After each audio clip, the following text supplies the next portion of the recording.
Puji Tuhan, shalom semuanya. Selamat malam, selamat berjumpa kembali malam hari ini dalam acara online discipleship. Kita percaya kita tetap ada di dalam anugerah Allah yang luar biasa.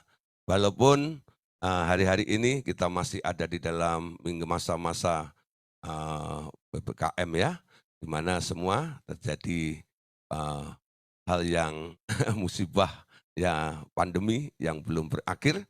Tapi kita percaya ini memang baik ya, kita bisa stay at home. Ada beberapa orang yang mulai memberikan artikel-artikel ya, katanya waktu lawatan Allah, penyembuhan atau apapun juga, perlindungan, ketika salah satunya ketika bangsa Israel di mana orang Mesir kena tulah semuanya ya, tulah yang terakhir itu, lah Tuhan pesan, kamu harus tinggal dalam rumah. Hari ini kita tinggal dalam rumah baik ya, tapi pesannya bukan mau suruh mengoles darah di atas pintu, tapi tinggal di rumah, buka laptop, buka handphone, buka tab dan tablet Anda, lalu kita zooming ya, kita berzooming ria dengan acara online discipleship, oke? Nah, puji Tuhan, malam hari ini kita akan belajar satu tema, yaitu tentang duta perdamaian. Bapak Ibu Saudara, memang sebenarnya Allah itu pengen ya melakukan niat hatinya melalui setiap orang-orang yang pernah ditebusnya. Salah satunya, keinginan Allah itu adalah ingin berdamai dengan semua ciptaannya. Dengan segala makhluk. Surga itu ingin berdamai dengan semua. Nah, tapi sekarang surga itu membutuhkan orang-orang yang mau dan rela untuk dipakai guna misi pendamaian tersebut.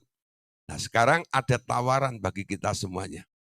Apakah kira-kira Bapak Ibu Saudara mau menjadi duta perdamaian tersebut atau tidak? Ya. Nah, sekarang kita perhatikan ya dalam slide yang akan kita bahas bersama-sama supaya lebih gampang untuk dicerna dan dimengerti, kita bisa melihat slide yang akan saya tampilkan ini. Nah, Bapak Saudara, kita perhatikan dari sini dulu ya, bahwa Injil itu isinya adalah damai sejahtera ya, disebut Injil damai sejahtera.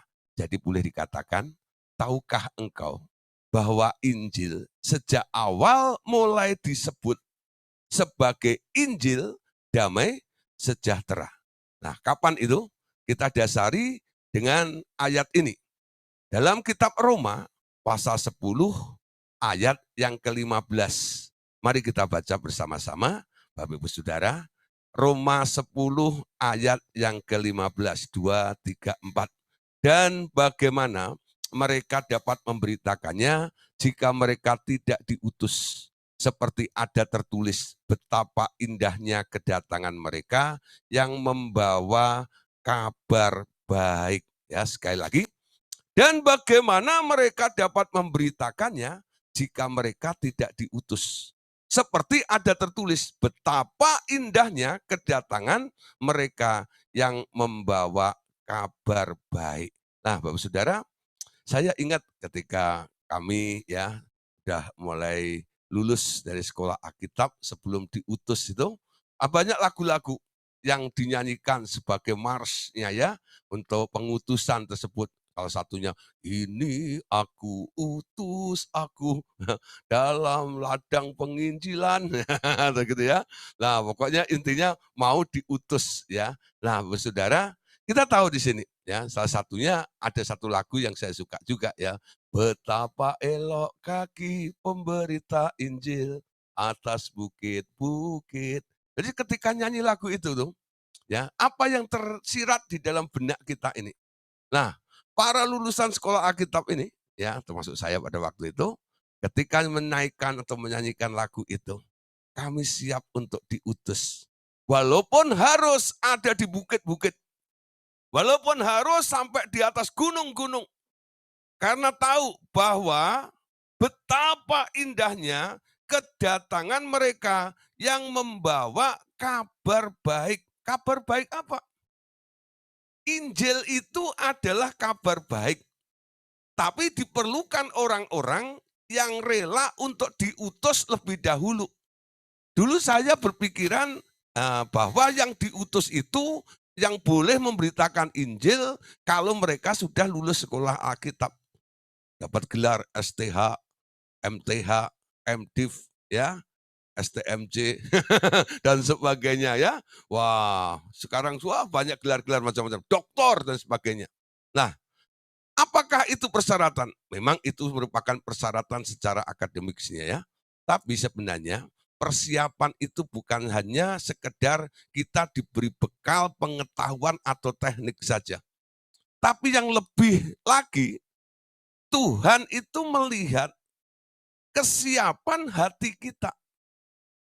Ya, bagaimana Allah mempersiapkan hati supaya orang-orang yang diutus itu nantinya akan melakukan sesuai dengan apa yang dia ingin lakukan melalui orang yang diutusnya itu. Dipersiapkan hatinya dulu. Nah, sekarang kita lihat dulu ya, bahwa Injil itu adalah kabar tentang damai sejahtera, ya, tentang damai sejahtera. Jadi Injil ini sering disebut sebagai Injil damai sejahtera atau Gospel of Peace, ya. Jadi Injil bukan sekedar kabar baik, tapi merupakan berita atau ya tentang sesuatu yang membawa damai, ya. Nah, Bapak Saudara, sekarang kita perhatikan di sini bahwa pembawa berita ini harus bisa membawa dan menghasilkan sampai yang mendengarnya memperoleh damai tersebut. Bagaimana itu bisa terjadi? Nah, saudara, gak semua orang bisa melakukannya. Kenapa? Itu harus dimulai dari dirinya sendiri. Kalau orang yang memberitakan ini tak pernah punya damai di dalam dirinya, bagaimana dia bisa memberitakan damai terhadap orang lain? Persiapan apa yang harus kita persiapkan supaya kita boleh nantinya menjadi duta perdamaian tersebut? Berdamai dulu. Pertama, berdamai dengan dirimu sendiri. Ada orang yang nggak berdamai dengan dirinya sendiri, betul nggak? Ya, jadi apa yang dipikirkan sama yang diucapkan kadang-kadang nggak sama. Apa yang ada di dalam hati dan apa yang diucapkan kadang-kadang berbeda. Itu miss nih. Ya. Jadi banyak orang hidup dalam kemunafikan seperti itu. Ya, pura-pura. Ya, pura-pura happy padahal menderita. Ya. Nah, kadang-kadang hatinya selalu diliputi dengan kegelisahan, nggak bisa menerima keadaan dirinya sendiri. Gak heran banyak orang putus asa, frustasi, lalu nggak sedikit mereka bunuh diri juga. Kenapa? Nggak bisa menerima dirinya sendiri.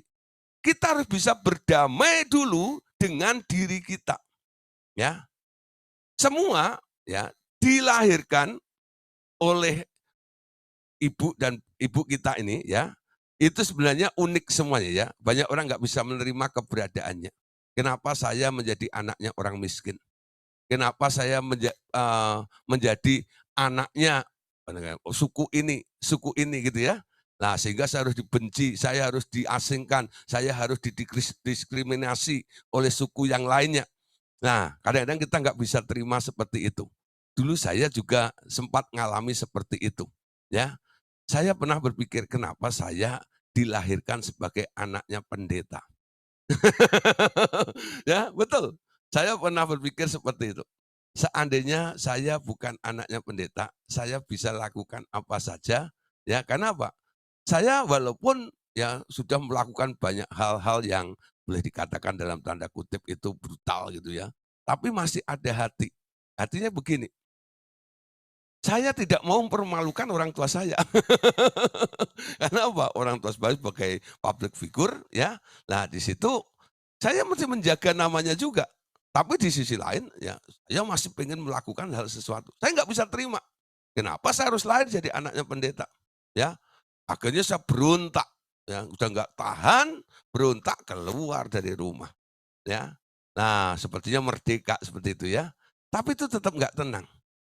Nah, setelah saya dimasukkan ke sekolah Alkitab, lah di situ saya mulai mengerti. Ya, mengerti apa? Mengerti sebuah panggilan, lalu diajar tentang jati diri, ya pengenalan akan Allah, penerimaan akan diri sendiri. Nah, mulai dari situ saya mulai berdamai dengan diri saya. Ya, saya bisa menerima keadaan saya. Nah, mulai saat itu, mulai saudara, ya ada damai karena saya mulai berdamai. Nah, setelah berdamai dengan diri kita sendiri, apa yang kita kerjakan lagi? Berdamai dengan Allah. Amin. Berdamai dengan Allah.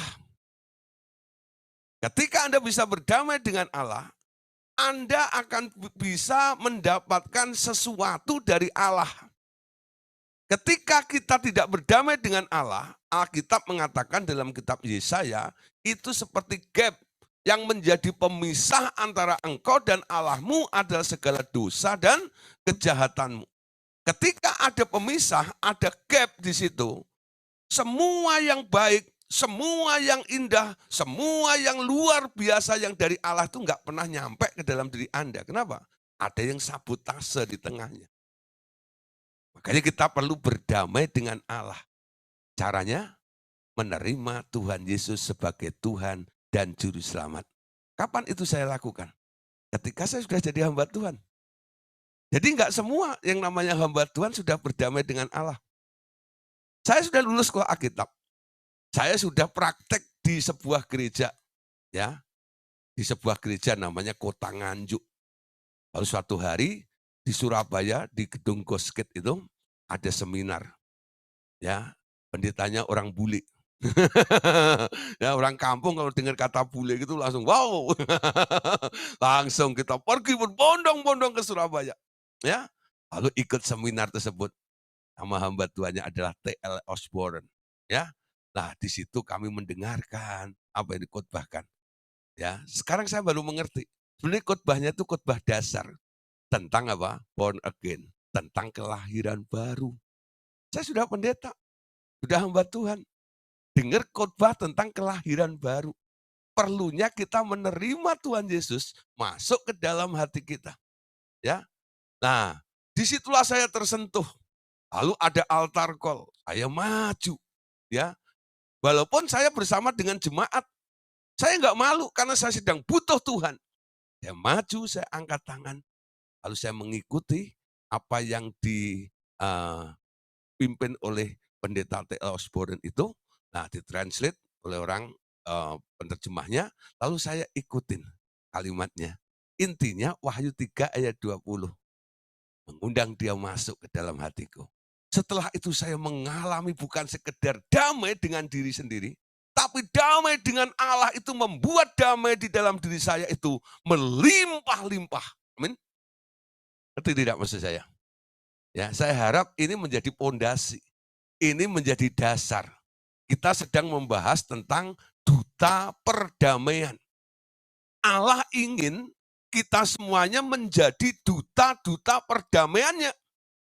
Harus ada produk, harus ada kelebihan damai di dalam diri Anda. Anda berdamai dengan dirimu sendiri membuat Anda tenang. Karena tidak ada gejolak. Gak ada pro kontra di dalam diri Anda ini. Ya, hati menangis, bibir tersenyum. Gak ada lagi karena berdamai dengan diri sendiri. Tapi itu tidak cukup untuk dibagikan kepada orang lain. Untuk bisa dibagikan orang lain, Anda harus mendapatkan asupan yang lebih besar lagi dari yang punya damai yang lebih lagi. Siapa itu? Allah sendiri. Dampak dari berdamai dengan Allah membuat saya kelimpahan hidupnya Allah. Amin. Salah satunya, damai Allah itu mengalir secara melimpah ruah di dalam hidup saya. Sehingga kemana-mana saya mulai nyanyi, damai yang dia berikan sangat besar. Damai yang jadikan hati gemar. Haleluya. Tuhan besertaku. Panjang jalan kehidupanku. Ku serahkan padanya Yesus Tuhan. Amin. Nah, damai, damai, damai, damai. Nah, mulai saudara. Kenapa? Damainya bukan satu. Sekarang damai yang di dalam diri saya ini karena dapat aliran dari Tuhan, damainya nggak pernah habis. Damai itu ada terus melimpah. Ya, walaupun damai di dalam diri saya mungkin bisa krisis, tapi damai yang daripada Allah itu tak pernah habis di dalam kehidupan kita. Kenapa? Karena kasih setia Tuhan itu selalu baru dan rahmatnya selalu baru setiap pagi. Amin. Setiap pagi dia tambahkan, setiap pagi dia tambahkan, melimpah-limpah Anda bagikan, ya, kelihatannya kurang. Tapi Tuhan pulihkan dan tambahkan lagi, tambahkan lagi. Enggak pernah ada krisis damai di situ. Ya. Kenapa? Karena Anda dan saya mau ditunjuk oleh Allah menjadi duta perdamaian itu. Nah, ketika Anda sudah penuh dengan damai, Anda boleh berjalan sekarang. Untuk apa? Memperdamaikan orang-orang lain supaya dia bisa menyatu kembali dengan Allah. Amin. Berbalik kepada Allah. Makanya tadi dikatakan dalam kitab Roma, ya. Tadi dikatakan Roma 10 ayat 15 itu hafalkan baik-baik. Dan bagaimana mereka dapat memberitakannya jika mereka tidak diutus. Ketika Allah mau mengutus, Allah lihat dulu potensi yang ada di dalam diri Anda ini sebenarnya sudah cukup atau tidak damai itu untuk dibagikan kepada orang-orang lain. Nah, di sini menjadi catatan. Banyak orang kadang-kadang merekrut orang itu ya asal rekrut. Lihat ada orang mau gitu ya supaya tambah banyak timnya. Ya sudah pokoknya gitu ya. Mumpung tanpa dicek dulu. Nanti baru nih setelah di lapangan, aduh tambah bikin repot gitu ya. Kenapa? Ternyata orang tersebut belum punya potensi. Ketika disuruh membagi hidupnya, membagi damai untuk orang lain, baru ketahuan di situ. Buru-buru dibagikan ke orang lain. Untuk dirinya sendiri aja nggak cukup. Ya, nah, kalau Anda punya tim sekarang, mulai ini, mau rekrut tim, ya, jangan langsung diajak pelayanan dulu. Jangan diajak untuk terlibat untuk orang lain dulu. Kalau orang itu masih minus, masih banyak masalah-masalah yang perlu dibereskan, bereskan dulu orang itu. Ya, sampai dia kayak tadi berdamai dengan diri sendiri, berdamai dengan Allah, mengalami kelimpahan damai dari Allah itu, nah baru Anda ajak untuk memperdamaikan orang lain kepada Allah. Nanti nggak ada masalah, nggak ada trouble. Nanti kita bahas di sini ya. Kenapa banyak pendoa-pendoa, kenapa banyak hamba-hamba Tuhan. Kadang-kadang kelihatannya melayani, tapi nggak seperti apa yang diinginkan oleh Allah. Ya, melayaninya dengan hati, kadang-kadang dengan hati yang benci, dengan kemarahan, bisa juga. Ya, nah, apa tujuan mereka melayani? Baru ketahuan nanti setelah ada di lapangan mereka. Ya, nah, kita baca dulu ayat berikutnya dalam Efesus 6 ayat 15. Efesus 6 ayat yang ke-15. Kakimu berkasutkan kerelaan untuk memberitakan Injil, damai, sejahtera, gospel of peace, ya. Kakimu berkasutkan kerelaan memberitakan Injil, damai, sejahtera. Perhatikan, ya. Bukan sekedar Anda memiliki damai, tapi sekarang Anda juga harus rela untuk melepaskan damai itu. Ya, kalau hatimu masih punya ganjelan, kalau hatimu masih penuh dengan kekecewaan, kalau hatimu masih penuh dengan kemarahan, lalu Anda terlibat dalam ministry, dalam sebuah pelayanan, ya. Ketika Anda diminta rela untuk memberitakan atau menyampaikan Injil damai sejahtera, kira-kira Anda bisa atau tidak? Mungkin mulut Anda bisa berkata, "Shalom." Betul nggak ya? Tapi dalam hatimu, awas. Ingat ya, mulutnya bisa bilang, "Shalom." Betul nggak? Tapi hatinya ini nah, kurang ajar. Betul nggak ya? Kenapa? Belum beres, ya. Harus rela. Rela itu bukan hanya sekedar omongan Anda, ucapan Anda. Rela itu munculnya dari hatimu. Aku rela. Kenapa disebut rela? Ketika Anda membagi damai ini kepada orang lain, pasti ada tantangannya. Ketika orang yang Anda layani mungkin bukan menerima Anda, malah melawan Anda, apa reaksi Anda? Apakah Anda kepancing, ikut marah, lalu berantem dengan orang itu? Atau Anda mengampuni orang itu? Lalu apakah Anda bisa mengasihi orang yang sedang marah dengan Anda itu? Nah, ini penting. Ya, walaupun dibungkus dengan bahasa rohani, kalau marah ya tetap marah namanya. Ya, ada orang dalam nama Yesus, aku hajar engkau. Loh, pakai dalam nama Yesus, aku hajar engkau. Amin. Ya, tambah dahsyat ya. Gak usah pakai Tuhan Yesus saja orang bonyok. Pakai dalam nama Yesus pula. Ayo saudara, dalam nama Tuhan Yesus. Aku tendang engkau. Dalam nama Tuhan Yesus, aku cincang-cincang engkau. Nah, ya, pakai nama Yesus. Tapi kalimatnya Anda tahu, Anda berkata cincang, Anda berkata tendang, Anda berkata hancurkan, atau apa nih? Sikat habis dan sebagainya itu ya. Itu sebenarnya keluarnya dari hatimu. Hati yang sedang geram. Kenapa geram? Karena Anda gak rela. Ada sesuatu yang melukai di dalam diri Anda yang dilakukan oleh orang tersebut. Mungkin dia mencuri atau menghambat, menghalangi kenyamanan Anda. Mungkin bukan kenyamanan untuk hal-hal bisnis Anda. Mungkin kenyamanan ibadah Anda. Ya, kenyamanan untuk Anda berdoa. Loh, hal yang rohani loh. Tapi reaksi Anda itu menentukan juga.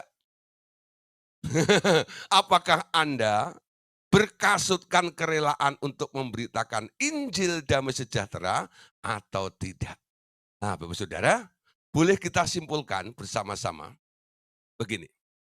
Arti sebenarnya dari kedua ayat yang kita baca tadi adalah bahwa Bapa mengirim hamba-hambanya untuk menyebarkan berita damai sejahtera ini kepada semua orang dan bahkan kepada semua makhluk agar mereka berdamai kembali dengan Bapa di surga. Ya, sekali lagi. Arti sebenarnya dari ayat yang kita baca tadi. Bapak berkata, aku mengirimkan hamba-hambaku untuk menyebarkan berita damai sejahtera ini kepada semua orang dan bahkan kepada semua makhluk agar mereka berdamai kembali dengan aku. Ya.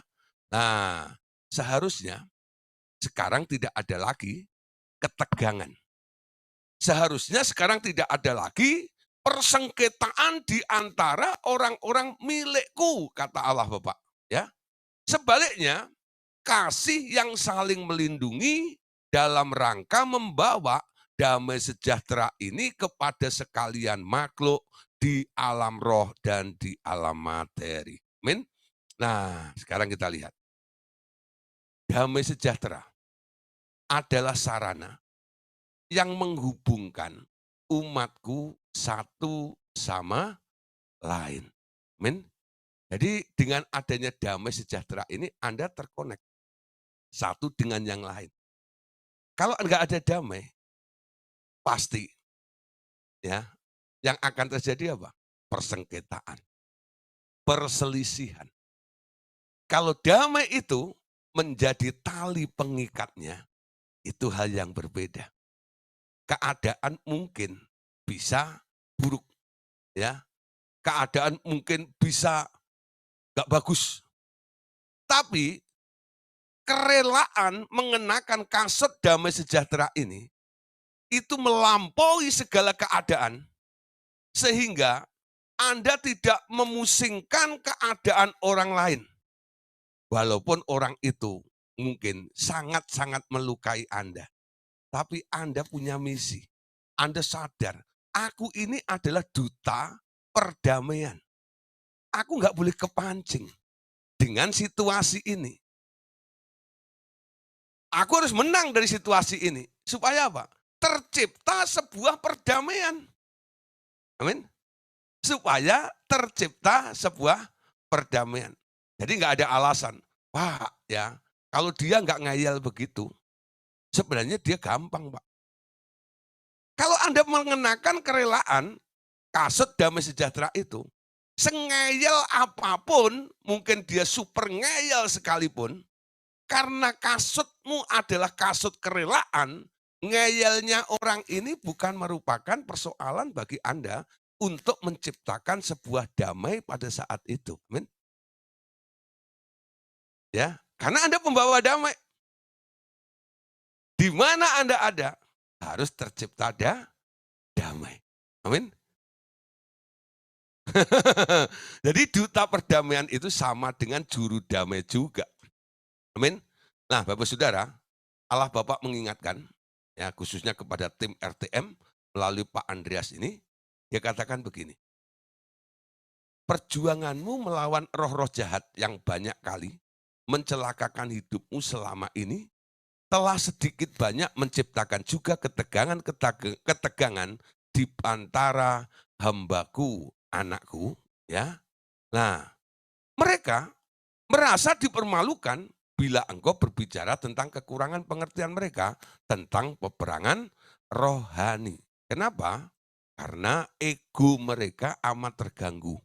Akhirnya mereka menemukan diri mereka berada bersama-sama dengan kebanyakan hamba Tuhan lain berada pada suatu sisi yang berseberangan dengan engkau. Nah, keadaan ini telah mengakibatkan engkau menjadi terpojok. Tapi bila damai sejahtera anakku telah menguasai engkau, sungguh-sungguh, maka Injil damai sejahtera itu akan mengubah keadaan sekitarmu. Ya, akan mengubah keadaan sekitarmu. Kita lanjutkan ya. Orang-orang nanti akan mulai mencari jalan untuk bergabung dengan engkau. Ya, nah anakku, beritakan Injil damai sejahtera saja ke dalam setiap hati orang, dan berita ini seterusnya akan tersebar, menjangkau semua orang. Maka orang-orang yang semula menjadi musuhmu juga akan kubawa mendekat kepadamu. Ya, nah, saudara, kita lihat ayat ini. Ini merupakan peneguhan. Jikalau Tuhan berkenan kepada jalan seseorang, maka musuh-musuh orang itu pun akan didamaikannya dengan dia. Ya, nah saudara, apa yang diingatkan oleh Allah Bapa tadi ini, untuk khususnya tim RTM ini, bahwa memang nggak banyak dari hamba-hamba Tuhan yang memahami tentang hatinya Allah. Untuk apa? Untuk membawa misi perdamaian ini. Ketika kita melakukan, khususnya dalam pelayanan, lalu kita menggunakan ayat andalan kita, yaitu Kolose 1:19-20, bahwa Allah Bapa ingin berdamai dengan segala makhluk, lalu setiap kita ketemu dalam pelepasan atau dalam pelayanan pribadi atau dalam pelayanan konseling, mungkin dalam doa pelepasan dan sebagainya, ketemu dengan makhluk-makhluk roh yang sedang tidak berdamai dengan Allah. Baik itu dari kalangan malaikat yang jatuh atau malaikat yang merendahkan derajatnya, ataupun orang-orang mati, roh orang mati yang ada di dalam diri orang itu, lalu kami lakukan.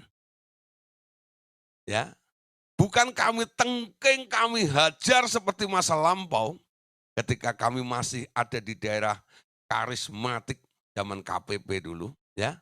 Semua kita hajar, ya, orang mati, setan semuanya, aku sikat habis, aku cincang-cincang, aku bom, dan sebagainya. Tapi sekarang kita lakukan peperangan atau pengusiran secara persuasif, dengan cara membujuk, dengan cara memberitahu, dengan cara mengarahkan roh-roh tersebut supaya mengenal isi hati dari Bapa yang ingin berdamai dengan mereka. Dan dampaknya luar biasa, saudara. Apa bedanya dengan kita usir tengking-tengking dan kita usir dengan persuasif itu bedanya apa? Ketika dulu kita melakukan dengan cara tengking-tengking dengan galak seperti itu, ya, "Nia keluar dalam nama Yesus." Ayo, "Awas ya." Kita ancam-ancam dan sebagainya. Nah, itu menimbulkan ketegangan antara Anda dengan roh itu. Mungkin karena nama Yesus yang Anda sebut yang penuh dengan kuasa, dan akhirnya roh itu juga keluar dari orang itu atau dari tempat tersebut. Ya, kalau itu membersihkan satu rumah atau satu ruko atau satu kantor gitu ya. Nah, supaya keluar dari lingkungan tersebut karena Anda desak dengan nama Tuhan Yesus, dia keluar juga. Tapi dia dendam dengan Anda. Dia serang balik Anda. Kalau Anda cukup penuh dengan urapan, Anda tidak mempan, tidak mampu untuk diserang oleh si musuh itu, si musuh cari celah yang lain. Ya, kalau bapaknya nih nggak bisa serang, nah dia coba lihat, cari gara-gara. Mungkin anakmu kena. Itu berapa kali saya alami dulu.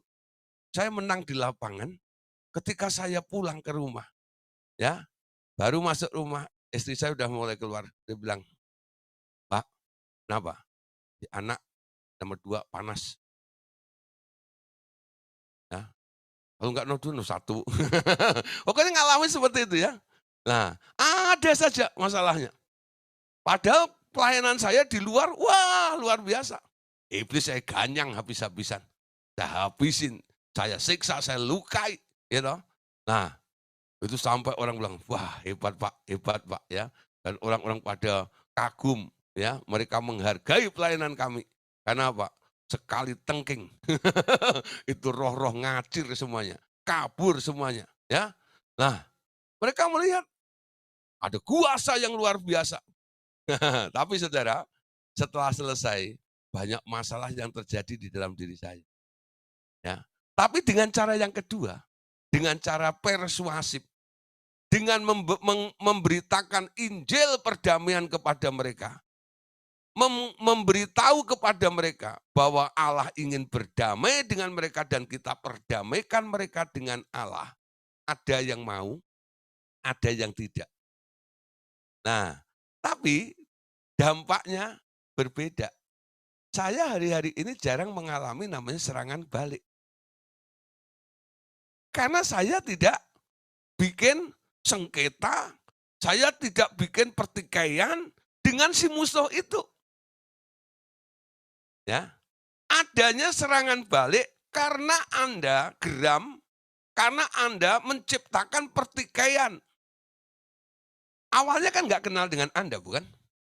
Karena Anda dipanggil sama orang yang punya masalah, lalu Anda membela orang itu. Anda ada di garis depan. Ya, Anda bilang sama si musuh itu, "Lu jangan macam-macam ya sama orang yang di belakang saya ini. Sebelum kau ganggu orang itu, langkain dulu mayat gua." "Awas ini, ayo sekarang berantem sama gua ya. Gua tonjok engkau, dar dar dar dar dar." Wow, gitu ya. Nah, saya sekarang tidak berlaku seperti itu. Saya bukan menjadi pahlawan ya yang hebat seperti itu. Saya berapa kali bilang sama orang-orang yang mengundang saya, ketika saya sampai ke rumahnya saya bilang, "Bu, Pak, ya, Anda ya hari ini mengundang saya. Saya bukan orang sakti, saya bukan orang hebat." Saya selalu begitu. Kenapa? Saya mau mencoba, benar nggak? Apakah pikiran orang tersebut ini yang mengundang saya, dia sedang berpikir saya itu hebat, saya sakti. Kadang-kadang infonya begitu. Kalau masalah roh itu, undang tuh hamba-hamba Tuhan dari Revival Total Ministry. Permainan roh, mereka tahu semuanya. Mereka jago perang. Tuh, gitu. Karena mereka tahunya zaman-zaman kita KPP dulu. Ya, memang kita dulu suka perang. Tuh, gitu. Berbagai macam senjata kita buat di alam roh, buat menghancurkan mereka semuanya. Dan itu sangat excited luar biasa ya, semangat dalam perang itu. Maju tak gentar. Bukan hanya bawa bambu runcing Saudara, gitu.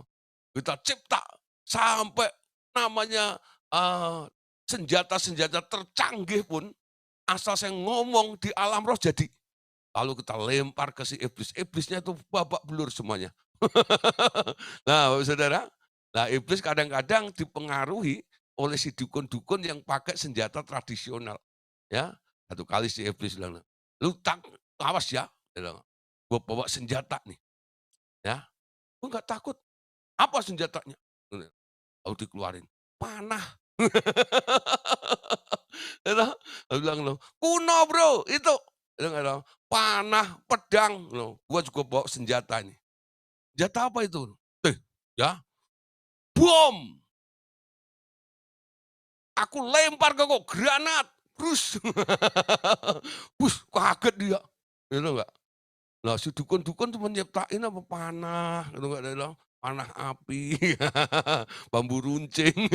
Nah itu zaman engkong kita dulu, ya. Nah nah tapi, ya walaupun kayak begitu, ya, itu sudah enggak kita lakukan lagi. Kita sekarang pakai cara persuasif, ya. Pakai cara perdamaian. Kenapa? Misinya berdamai. Ya, jadi jangan Anda cari masalah dengan si musuh itu. Karena Anda cari masalah dengan si musuh itu, makanya Anda bermasalah dengan si musuh itu. Nah, bukan Anda kompromi dengan dia, tidak. Ya, musuh harus dikeluarkan, iblis harus dikeluarkan, roh-roh itu harus dikeluarkan dari orang itu atau dari tempat itu. Tapi cara mengeluarkannya bukan dikasarin. Ya, dengan cara apa? Dinasehati, dikasih tahu bahwa Allah Bapa ingin berdamai dengan kalian semuanya. Berdasarkan Kolose 1 ayat 19 sampai ayat yang ke-20. Amin. Nah, Bapak Saudara, dengan apa yang kita lakukan seperti ini, mulai banyak yang mencemooh. Itu pelayanan apa? Ya. Pelayanan itu seperti kami begini loh. Mereka melakukan yang namanya doling. Saya bukan anti doling. Dolingnya nggak masalah. Tapi ketika Anda doling, kadang-kadang orang itu ketika ada di daerah-daerah musuh, apa yang dilakukan? Dia marah-marah di daerah itu. Dia berbikin masalah di daerah itu. Ya. Nah, mengobrak-abrik sarang musuh, membangunkan singa yang tidur. Sehingga singanya ngamuk. Lalu terjadi banyak hal. Ada beberapa orang yang sering ikut doling dari kelompok-kelompok tersebut, mereka datang ke bengkel kami, Revival Total Ministry. Ternyata mereka banyak mengalami masalah dalam finance, ya. Keuangan mereka mengalami kemerosotan. Bahkan mereka sampai akhirnya punya hutang banyak sekali. Padahal mereka ada di garis depan, mereka tuh ada link 1, ada link 2. Dan yang kebanyakan yang datang itu yang link satunya, ya. Betul, Saudara, ya. Nah, Pak Andreas karena kenal dengan pemimpinnya itu, dia coba memberitahu, ya. Karena Pak Andreas itu teman bapaknya, ya. Tapi ketika Pak Andreas memberitahu kepada pemimpinnya ini, kayak mereka nggak bisa terima. Malah berbalik, gitu, ngomongin RTM begini gini gini. Ya sudah, ya udah nggak ya. Niat kita baik. Sebenarnya kenapa mereka nggak bisa terima itu? Ya tadi dikatakan, ya. Ego mereka amat terganggu, akhirnya mereka menemukan diri mereka berada bersama-sama dengan kebanyakan hamba Tuhan yang lain, berada pada satu sisi yang berseberangan dengan engkau. Ketika dia sudah mulai memisahkan berseberangan begini, Akibatnya engkau menjadi terpojok. Nah, kalau Anda ada di RTM, ingat nih, jangan kaget ketika Anda dipojokkan. Karena Anda dianggap berseberangan, berbeda paham. Memang berbeda paham. Kita tidak main kasar lagi dengan musuh. Karena kita tahu sejak kita dipanggil oleh Tuhan, Dia mau jadikan Anda semua sebagai duta perdamaian. Amin. Bukan orang yang suka cari persoalan, menciptakan pertikaian, tapi orang-orang yang suka berdamai. Amin. Nah, Anda tahu, ketika kita bertahan seperti ini, satu persatu dari orang yang pernah memusuhi kita, yang belum mengerti apa yang kita lakukan ini, satu persatu mulai bergabung. Kenapa? Karena mereka sudah lemes. Setiap habis berperang, nanti ngalami serangan balik. Setiap mereka berperang, mengalami serangan balik. Aduh kayak begini, saya nggak mau. Lama-lama mereka melirik kepada kita. Kok kamu nggak pernah diserang balik ya? Caranya bro, saya bilang, caranya bro, jangan bikin marah musuh, tapi nggak kompromi. Ya, ada senjata yang diberikan oleh Allah kepada kita. Baca Kolose 1:19 ayat 20. Kenali isi hati Bapakmu. Bapak ingin berdamai dengan mereka dan itu tawarkan kepada mereka. Kalau mereka mau, ya, bawa mereka kepada Bapa. Perdamaikan dengan Dia. Surga akan diuntungkan. Amin. Nah, saudara, Amsal 16 tadi, ayat yang ke-7 dikatakan, jikalau Tuhan berkenan kepada seseorang, maka musuh orang itu pun akan diperdamaikan dengan Dia. Amin. Nah, kira-kira memberitakan Kolose 1 ayat 19-20 itu berkenan kepada Tuhan enggak? Saya percaya berkenan ya. Jadi Tuhan berkenan. Jalan kita itu dikenan Tuhan. Nanti orang-orang yang memusuhi kita, mereka akan satu persatu berdamai, ikut kepada kita semuanya. Amin. Cara kita ini. Sekarang, Bapak katakan sekali lagi, tugasmu sekarang adalah mempersiapkan suatu umat yang taat kepadaku. Ya, mempersiapkan suatu umat yang taat kepadaku dan membuat mereka menjadi utusan-utusan Injil damai sejahteraku. Amin. Nah, kenapa kami getol mengajarkan seperti ini? Karena dipesan oleh Bapak supaya ya semua orang yang dididik dalam kelas online discipleship. Nah, ini harus menjadi duta perdamaian. Amin. Ya, harus menjadi duta perdamaian. Nah, sekarang lengkapi dirimu dengan damainya Allah di dalam diri Anda. Gak heran, Tuhan Yesus sebelum naik ke surga, Dia memberikan warisan atau meninggalkan warisan kepada kita yang namanya damai sejahtera itu. Amin. Nah, sekarang perhatikan. Damai sejahtera Tuhan Yesus. Selama ini, engkau telah mengenal kebenaran yang amat penting tentang air yang hidup.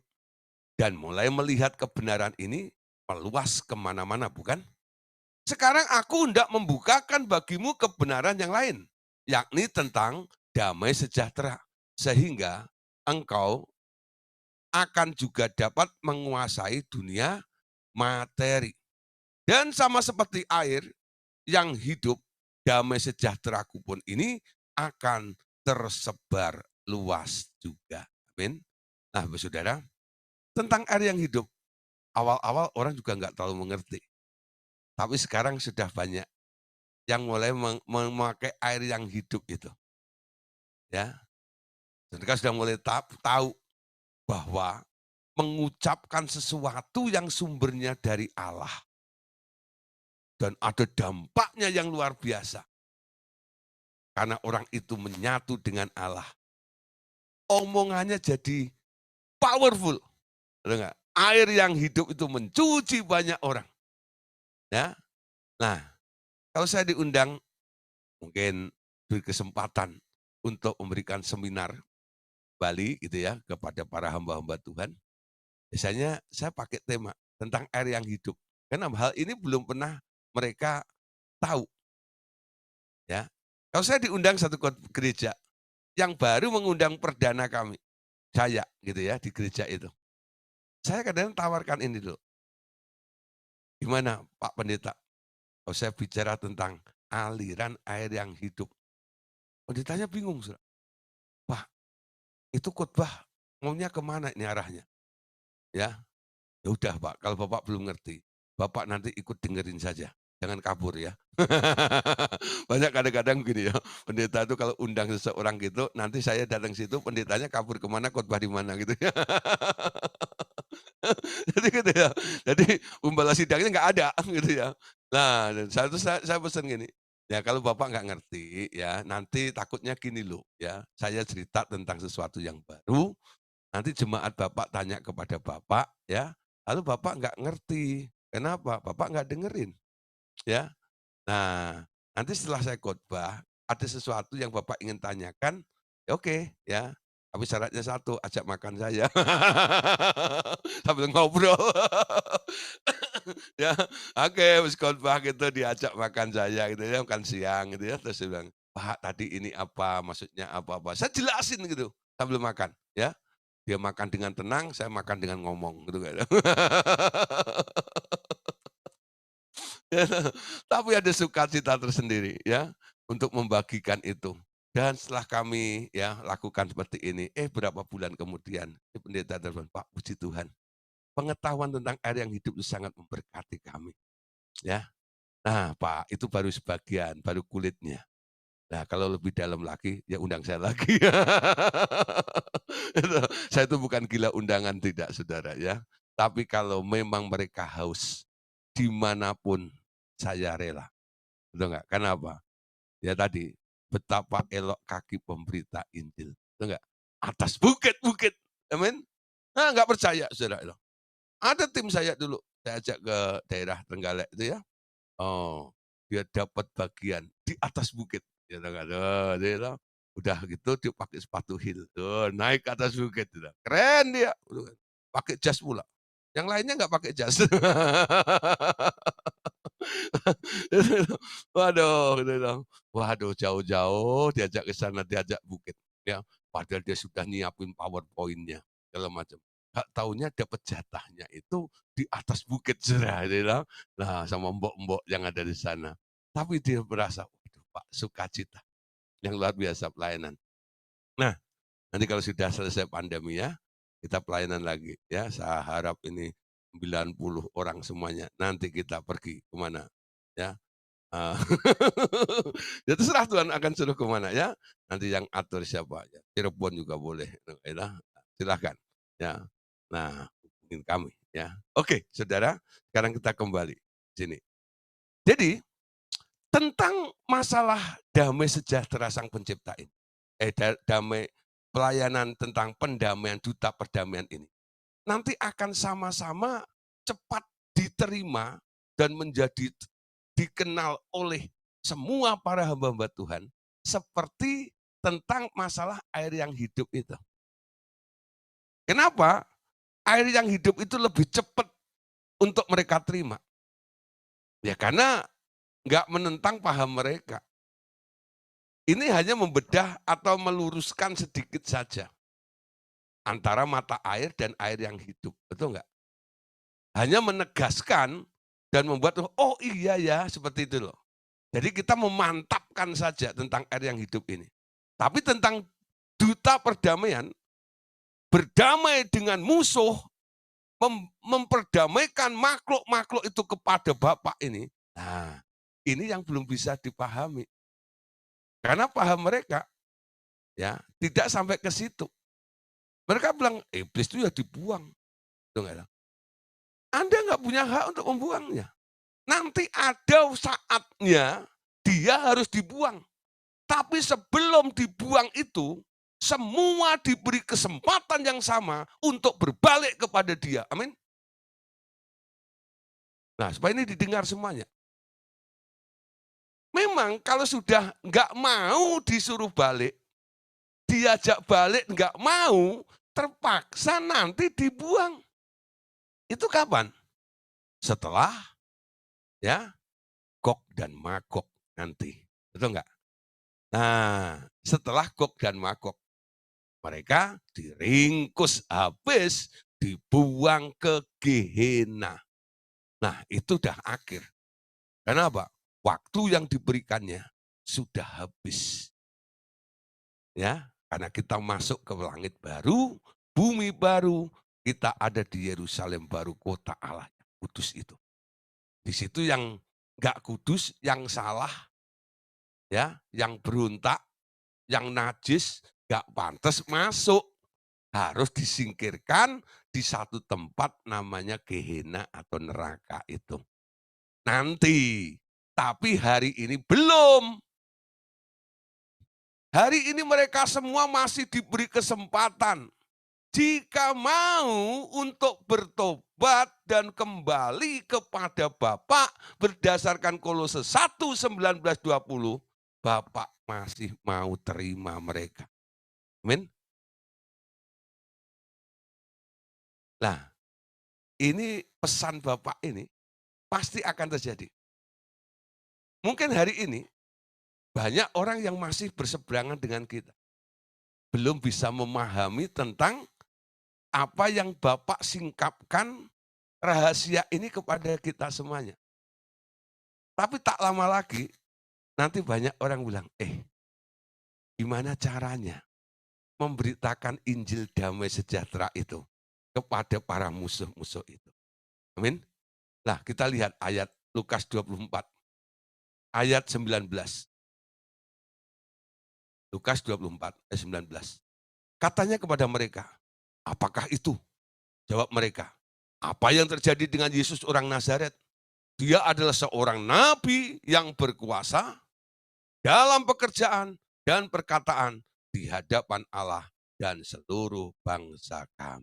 Ya.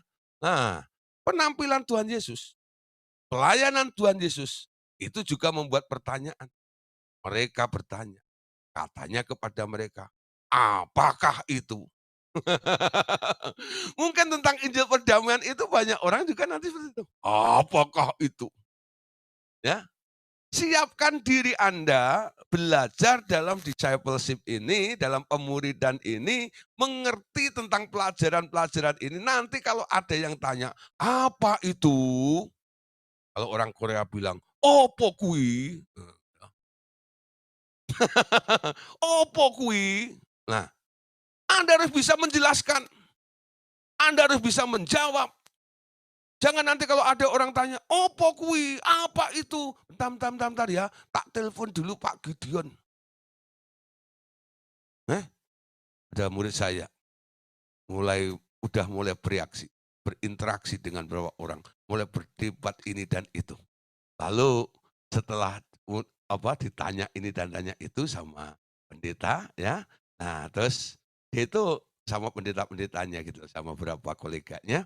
Nah, terus dia telepon saya, Pak Gideon, saya ada di depan orang ini. Saya butuh jawaban yang ini. Ini Pak, coba. Bapak telepon ya, saya pakai headphone ini ya. Nanti Bapak ngomong aja, saya nanti niruin aja. Kira-kira pertanyaannya begini Pak, gitu ya. Nah, saya bilang gitu ya. Terus saya bilang, kalau mau maju tempur, pisaunya diasah dulu. Ya, sudah berani maju tempur, pisaunya tumpul. Dasar si tumpul. Gitu nggak? Ayo diasah dulu. Ya makanya belajar di pemuridan ini.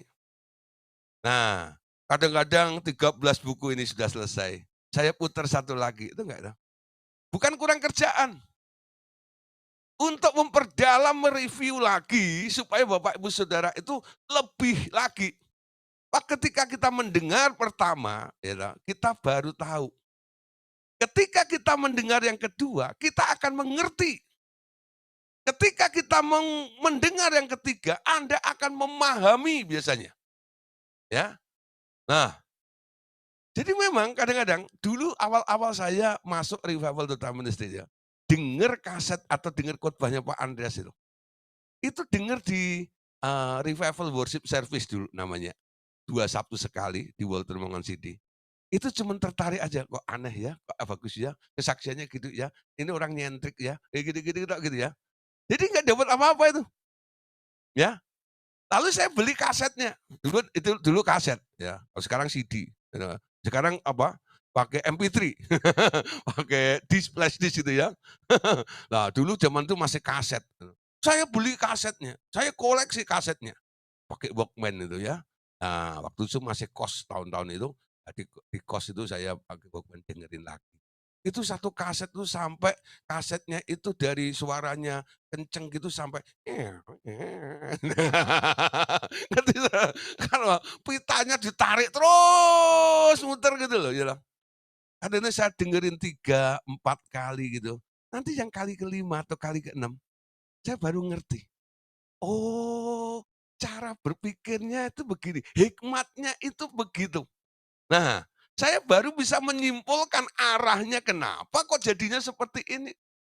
Paham maksud Saudara ya? Apalagi tentang namanya duta perdamaian ini. Orang dengar pertama kali, kedua kali, tiga kali, nggak paham. Ya. Nah, sekarang kita lebih lagi harus tanya Roh Kudus juga. Roh Kudus jelaskan, jelaskan, jelaskan tentang masalah duta perdamaian ini.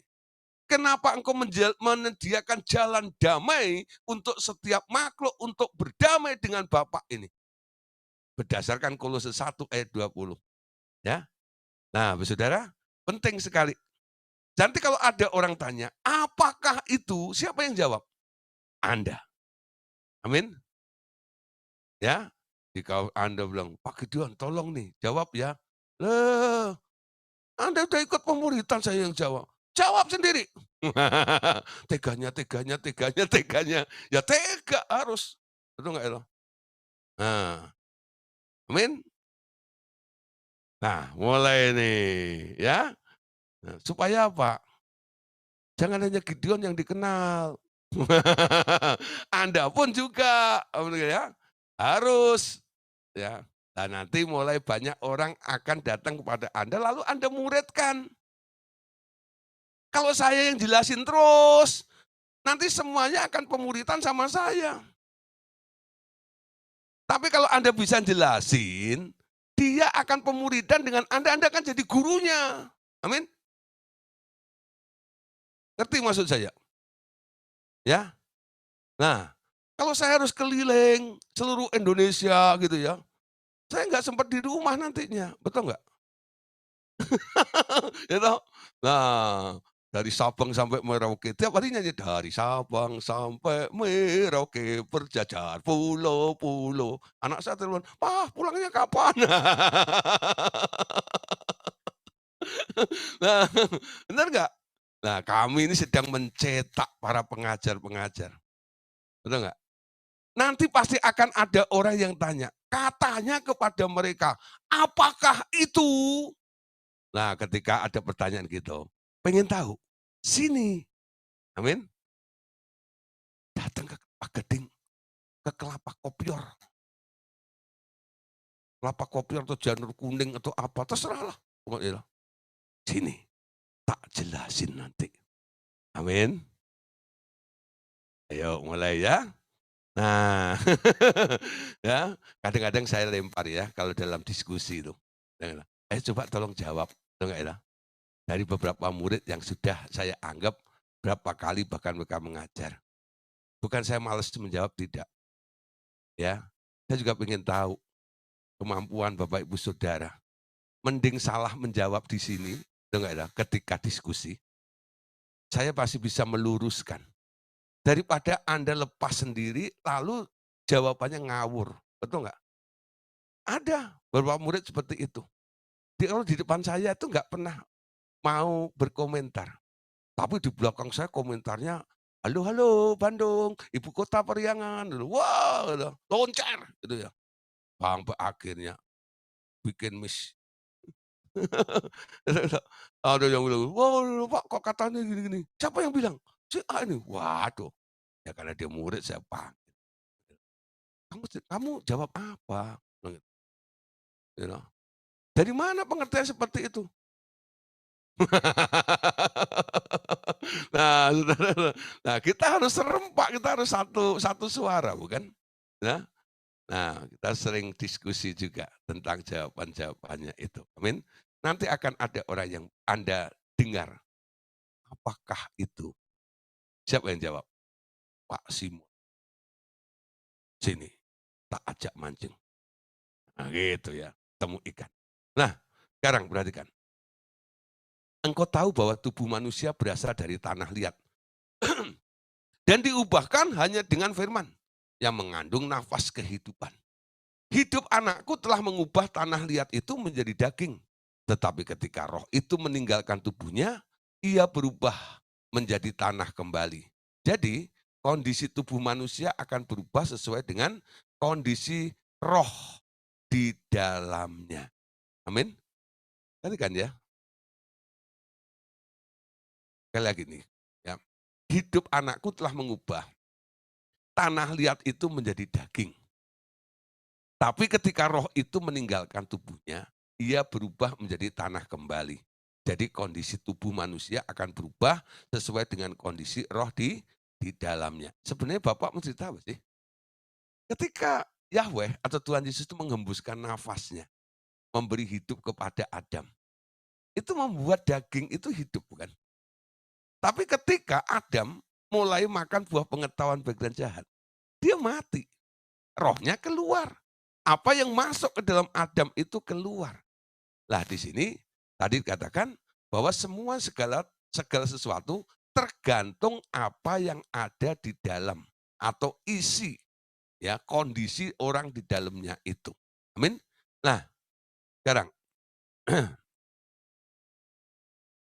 sejak racun buah dari pohon pengetahuan baik dan jahat mengendalikan pikiran manusia, ia telah menciptakan banyak pikiran negatif dan manusia dibuat seperti itu oleh setan yang ingin membunuh manusia demi kepentingan mereka sendiri. Apa yang dilakukan?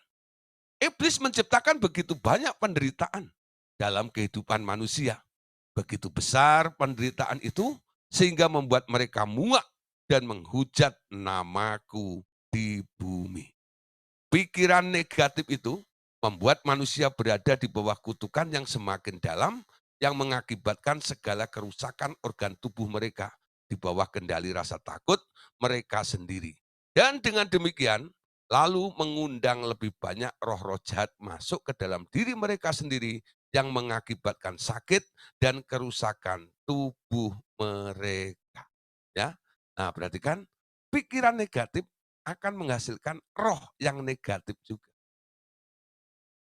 Ya, pikiran yang benar, saya nggak ngomong pikiran yang positif, tapi saya lebih suka bilang pikiran yang benar, yang bersumber dari Allah. Itulah yang menghasilkan damai sejahtera. Sehingga tidak ada kekhawatiran, sehingga tidak ada kebimbangan, sehingga tidak ada ketakutan. Lalu mulutnya mulai mengucapkan hal-hal yang positif atau yang benar itu. Amin. Nah, oleh sebab itu, buang semua perasaan-perasaan takut, khawatir, bimbang, ya, itu harus keluar dari hati kita. Kalau tidak, itu mengganggu damai di dalam diri Anda juga nantinya. Damai itu harus mengatasi setiap situasi Anda. Amin. Walaupun keadaannya mungkin belum berubah. Damaimu mengatasinya. Ya. Dan nanti kita lihat bagaimana damai itu ya bisa beroperasi di dalam dunia materi ini.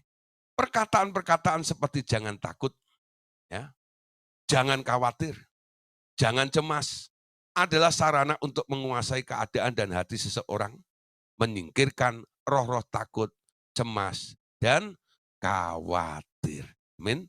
Nah, sekarang kalau Anda melihat ada orang yang sedang takut, Anda katakan jangan takut. Kalau ada orang sedang khawatir, Anda boleh berkata, Jangan khawatir. Nah kalau Anda sendiri, Anda juga harus berkata kepada jiwamu. Seperti Daud katakan, "Hei jiwaku, mengapa engkau gelisah? Pujilah Tuhan." Nah, benar nggak? Untuk mengusir semua rasa takut. Kenapa? Takut, kecewa, ya, gelisah, resah dan sebagainya itu adalah roh, ya. Nah, kalau dibiarkan nanti akan diam di dalam hatimu. Itu harus dikeluarkan. Roh itu diperintah akan nurut. Roh itu penurut. Amin. Ketika Anda bilang, keluar ke roh, takut. Takutnya hilang. Ya. Nah, Lukas pasal 13. Lukas pasal 12 ayat yang ke-32.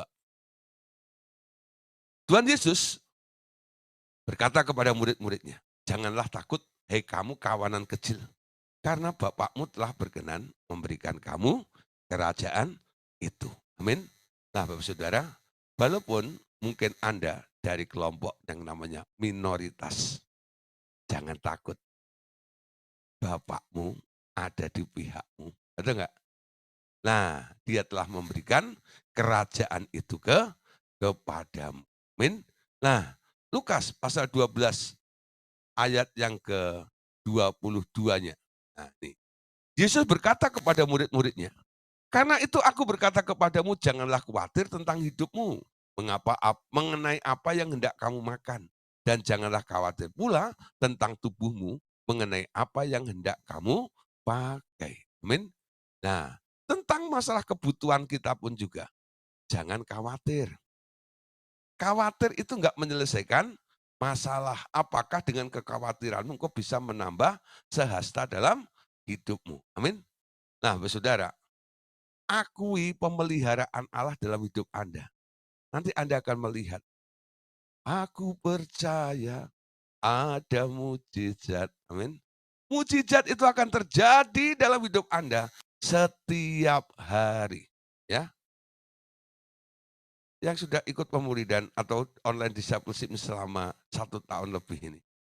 Awal-awal saya pernah cerita ya, bagaimana ketika pandemi terjadi, ya, kami baru habis melakukan penginjilan, ya, banyak dana yang keluar, ya, lalu nggak nyangka, tahu-tahu COVID-19 menghantam Indonesia, ya, wah sampai akhirnya semuanya sudah nyatakan nggak boleh offline, ya, tapi sekarang harus kalau online semuanya. Nah, terus apa yang terjadi? Ya, disitulah sang bendahara, istri saya khususnya.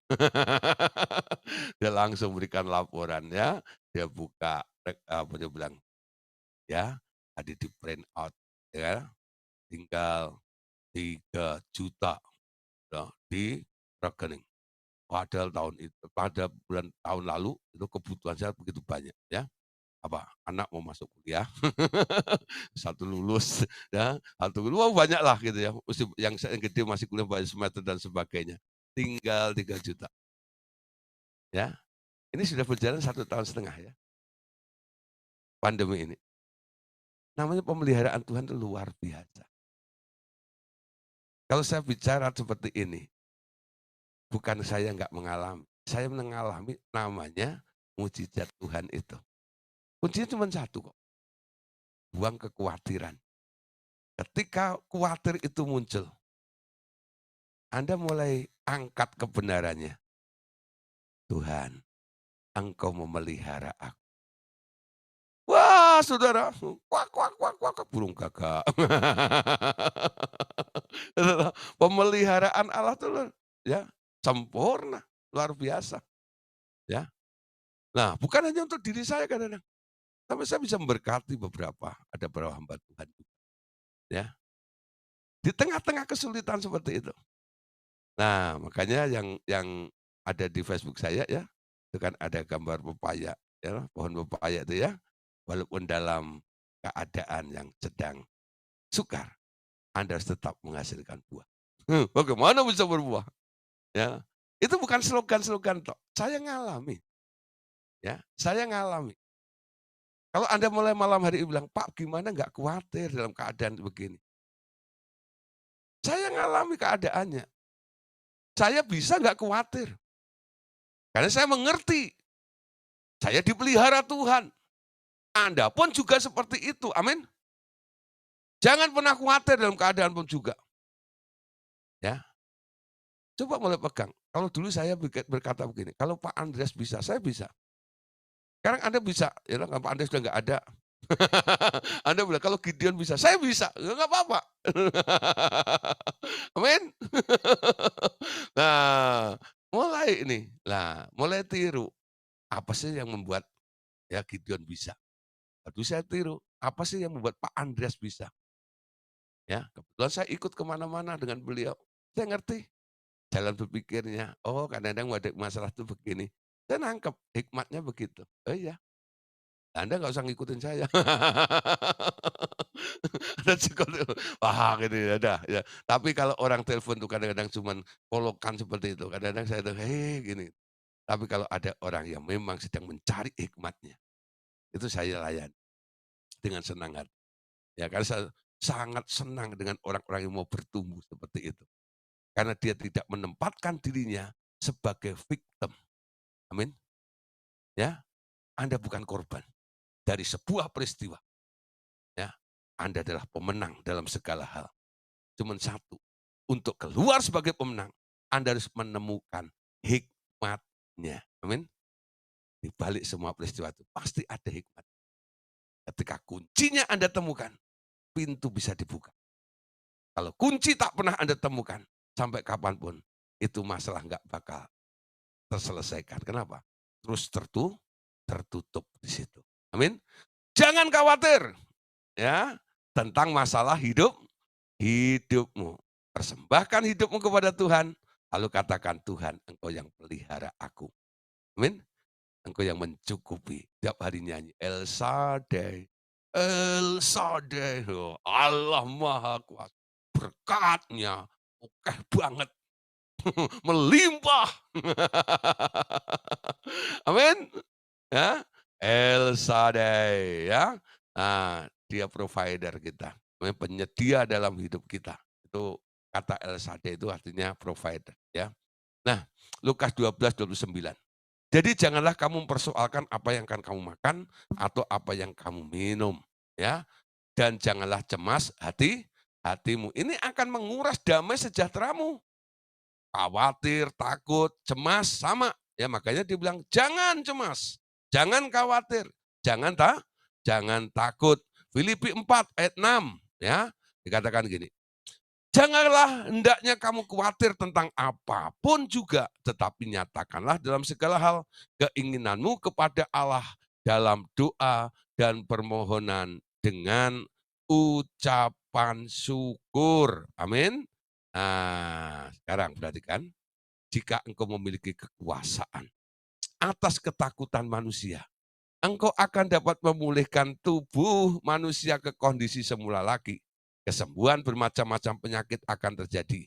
Ketakutan adalah faktor kegagalan. Nah, kendalikan rasa takut manusia dan engkau akan dapat mengendalikan seluruh tubuh orang itu.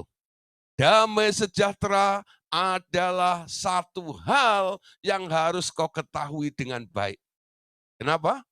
Karena damai sejahtera dapat menghilangkan rasa takut seseorang. Amin.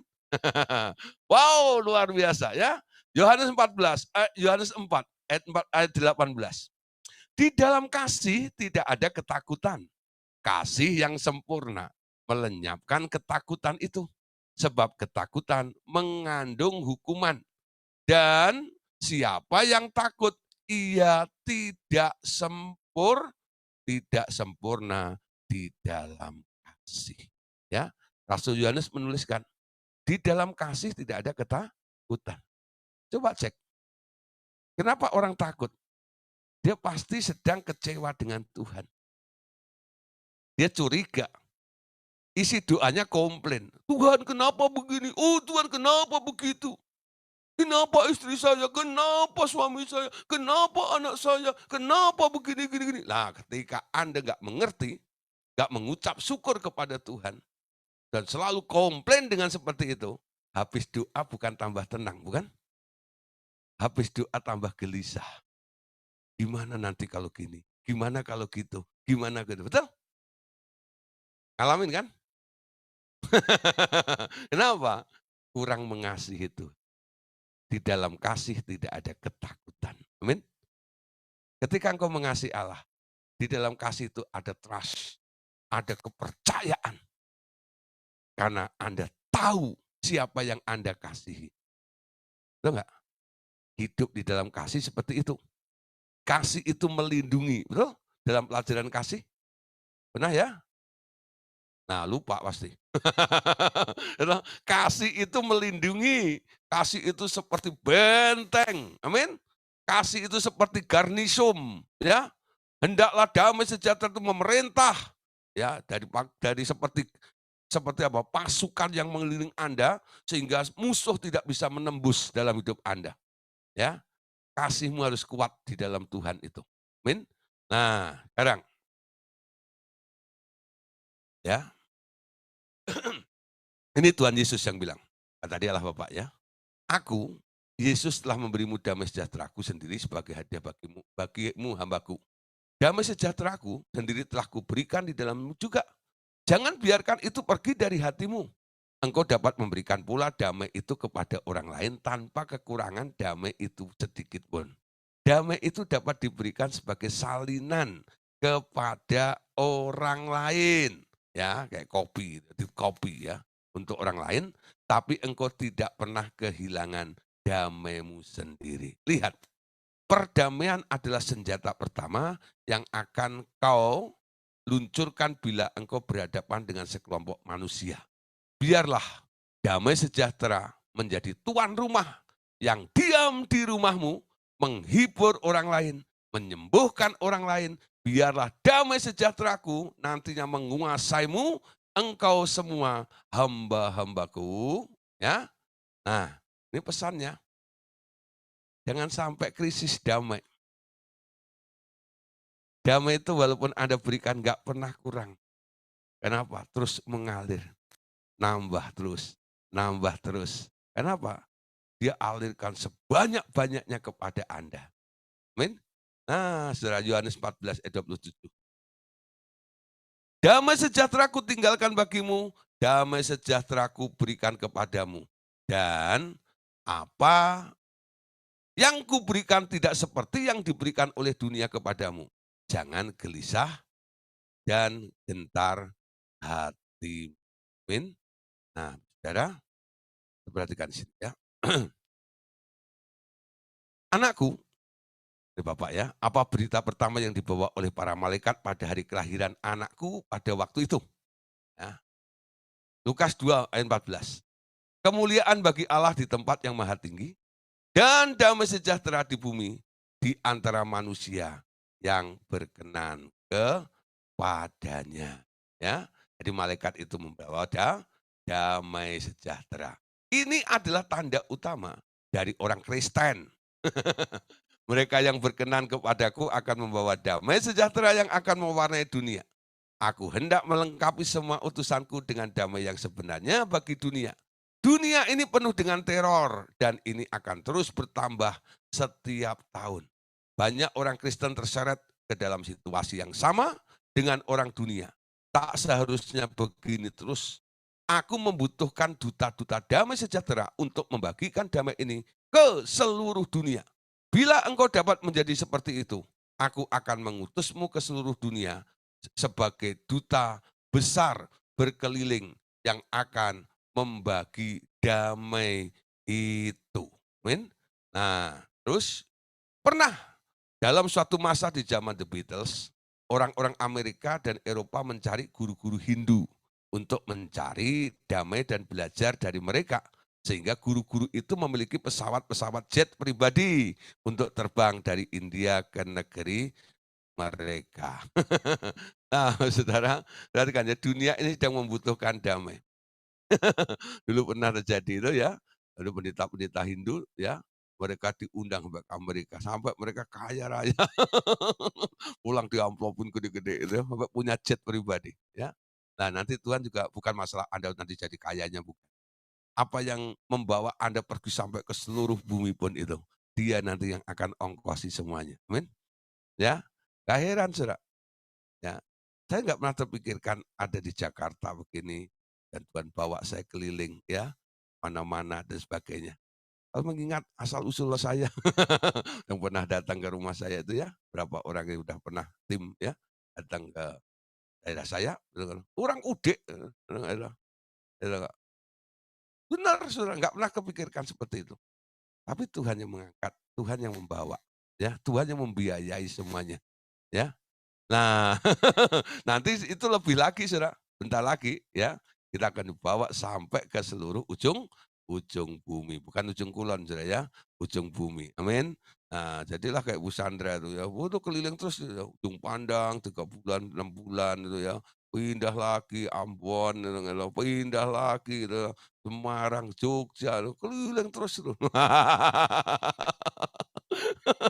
Ya, enak yang biayain siapa, Bu? Rahasia. Tapi betul kan loh? Betul Saudara, itu contoh aja seperti itu loh. Itu kerja di dunia aja begitu, betul nggak ya? Kalau bosnya suruh sana sini, dibiayai ongkosin. Kalau Tuhan yang suruh Anda, sampai kemana pun juga, Dia juga ongkosin Anda semuanya, amin.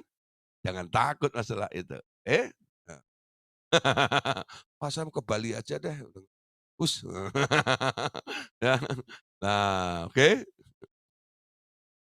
Yesaya 30:15. Sebab beginilah firman Tuhan Allah yang Maha Kudus, Allah Israel, dengan bertobat dan tinggal diam, kamu akan diselamatkan. Dalam tinggal tenang dan percaya terletak kekuatanmu. Amin. Nah, tinggal tenang di dalam Tuhan, percaya Dia. Damai sejahtera akan menjadi kekuatan lagi bagi gereja-gerejaku di seluruh bumi. Hanya bicara-bicara tentang damai saja tidak akan banyak gunanya.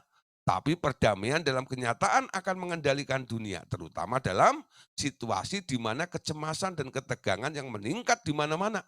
Kemiskinan dan kekurangan pendidikan membuat manusia semakin parah dan lebih buruk lagi, manusia lapar di mana-mana. Perdamaian akan memperbaiki mereka semua. Damai itu segera akan merubah pikiran, jiwa, tubuh mereka. Penyembuhan akan mengikuti dan mukjizat menjadi bukti nyata akan keberadaannya. Sekarang pertanyaannya, maukah ya engkau menjadi duta perdamaianku? Nah, ini pertanyaan. Bapak sekarang bertanya, Allah Bapak bertanya pada Bapak Ibu Saudara malam hari ini. Maukah engkau menjadi duta perdamaian? Jawab sendiri dengan dia. Saya hanya menyampaikan apa yang menjadi isi hati Bapak. Dia ingin mendapatkan respon dari Anda pertanyaannya ini. Apakah Anda mau menjadi duta perdamaiannya itu? Amin. Satu ayat penutup malam hari ini. Besok kita lanjutkan lagi. Ya. Nah, Matius 5:9. Ini ayat yang sangat-sangat terkenal. Berbahagialah orang yang membawa damai, karena mereka akan disebut anak-anak Allah. Amin. Anda anak Allah, Anda membawa damai? Belum. Anak Allah harus membawa damai. Amin. Coba ya, Anda kemana saja, apakah Anda berdampak membawa damai bagi mereka atau tidak? Amin. Sekarang lihat aja. Jangan sampai Anda datang, setiap dia datang nih kacau balau. Nah, harusnya yang sedang kacau, yang sedang susah, yang sedang khawatir ketika Anda datang. Aku heran ya, kalau kamu datang kok jadinya jadi tenang, jadi enak gini gitu. Nah, belum tahu dia, aku anak Allah, pembawa damai. Amin. Jangan Anda datang pembawa masalah. Pembawa damai. Amin. Oke, besok kita lanjutkan dengan damai sejahtera Sang Pencipta itu apa. Damainya Yesus itu kualitasnya seperti apa. Sehingga masalah situasi kok tidak bisa mempengaruhi dia itu kenapa? Nah, besok ya. Nah, kita lihat besok ya lanjutannya seperti apa. Oke? Tuhan Yesus memberkati kita semuanya. Amin.